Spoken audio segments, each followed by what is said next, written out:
तो प्रस्तुत हूँ अपनी आगामी काव्य रचना की नायिका के पूर्व परिचय के साथ। यह कविता कल प्रकाशित होगी मेरे YouTube चैनल पर।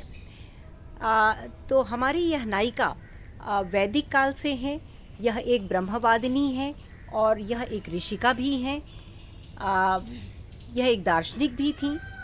संभवतया इनका जन्म आज के मिथिला प्रदेश में ईसा पूर्व 800 से 500 BCE के बीच में हुआ था।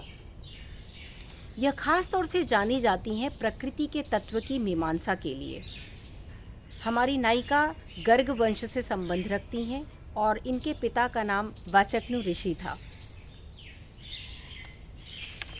वह अत्यंत सिद्ध स्त्री थीं और इस कारण से तत्कालीन साधु समाज में उनका एक अत्यंत विशिष्ट स्थान है।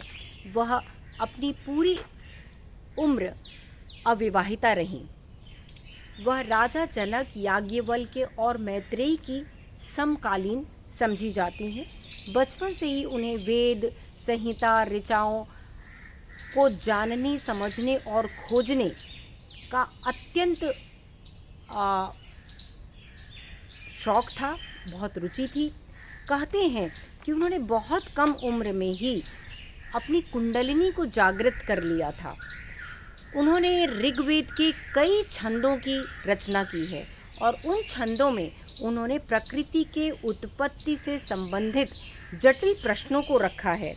इसके अतिरिक्त छांदोग्य उपनिषद और बृहदारण्यक उपनिषद में भी उनका उल्लेख कई बार आता है। उनको अपने पिता का स्नेह और समर्थन तो बहुत प्राप्त था, किंतु उनकी माँ यह चाहती थी कि वे ब्याह करके अपना घर बसा लें। हमारी नायिका का उल्लेख कंबन रामायण में भी आता है। कहते हैं कुंडलिनी जागृत होने के कारण उन्हें राजा जनक की पुत्रियों के भविष्य के बारे में अच्छे से पता था। उन्हें यह भी अज्ञात था कि राम एक अवतार हैं। उन्होंने जनक की दोनों पुत्रियों सीता और उर्मिला को शिक्षा दी थी। यूं तो वह दोनों को ही स्नेह देती थी, किंतु उनका विशिष्ट प्रेम स्नेह उर्मिला से था, क्योंकि कहीं ना कहीं उनको ज्ञात था कि आगे जाकर विवाह के बाद भी उर्मिला को लंबे समय तक अपने पति से दूर रहना पड़ेगा। तो इसीलिए उन्होंने उनको विशेष शिक्षा और दीक्षा देकर आने वाले जीवन में कड़ी परिस्थितियों के लिए तैयार किया था। यह जानते हुए भी कि राम अवतार हैं, स्वयंवर संपन्न होने के बाद उन्होंने राम और लक्ष्मण से कई जटिल प्रश्न किए। मानो वह यह परखना चाहती थी कि राम और लक्ष्मण क्या उनकी पुत्री जैसी शिष्याओं के लिए उपयुक्त वर हैं या नहीं। तो यह तो हुई हमारी नायिका के पूर्व परिचय की बात। कल यह कविता प्रकाशित होगी, आप ज़रूर देखिएगा। लेकिन जब मैं गार्गी के विषय में लिख रही थी, सही पकड़ा आपने, हमारी कल की नायिका है गार्गी।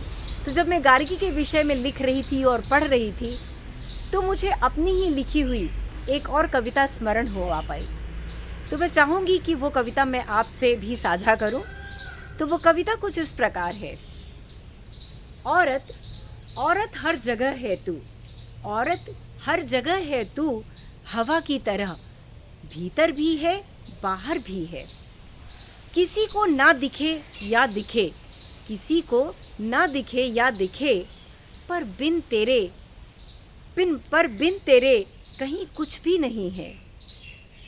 तू बहाकर हवा की तरह, तू बहाकर हवा की तरह, कभी आंधी तो कभी बन पुरवाई, कभी आंधी तो कभी बन पुरवाई, कहीं पर कर सफाई और किसी की बन दवाई। तो इसी के साथ मैं आपसे विदा चाहूँगी। मिलेंगे कल।